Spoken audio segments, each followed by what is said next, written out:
బాహుబలిని కట్టప్ప ఎందుకు చంపాడు అన్నట్టు దేవరని కొడుకు ఎందుకు చంపాడు, అసలు వీళ్ళు ఇలా ఒక్కో తరం చచ్చిపోతూ సమాజానికి ఇస్తున్న మహాద్భుత సందేశం ఏంటి, ఇవన్నీ తెలుసుకోవాలంటే సెకండ్ పార్ట్కి వెళ్ళండి.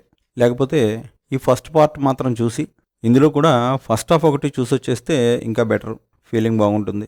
ఇంకా ఆ సెకండ్ పార్టు ఓటీటీలో చూసినా పెద్ద మిస్ అయ్యేది ఏమి ఉండకపోవచ్చు. అసలు ఆ దేవర 2 ట్రైలర్ రిలీజ్ చేసేటప్పుడే దాంట్లోనే పుష్ప బతికే ఉన్నాడే అన్నట్టుగా దేవర బతికే ఉన్నాడే అన్న ఫీలింగ్ వచ్చేలా డౌట్ క్రియేట్ చేసి ఒక ఇంట్రెస్ట్ క్రియేట్ చేయొచ్చు. ఇలాంటివి ఏమైనా చేస్తే ఆ సెకండ్ పార్ట్ మీద ఆసక్తి ఉంటుంది. లేకపోతే అంతే.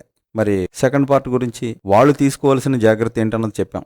మనం మన సైడ్ నుంచి తీసుకోవాల్సిన జాగ్రత్త ఏంటంటే సినిమాకి వెళ్ళేటప్పుడు ఒక టార్చ్ తీసుకెళ్ళండి. ఎందుకంటే సినిమా మొత్తం చీకట్లో ఉంటుంది, చాలా పార్ట్ మనకు సరిగ్గా కనిపించదు.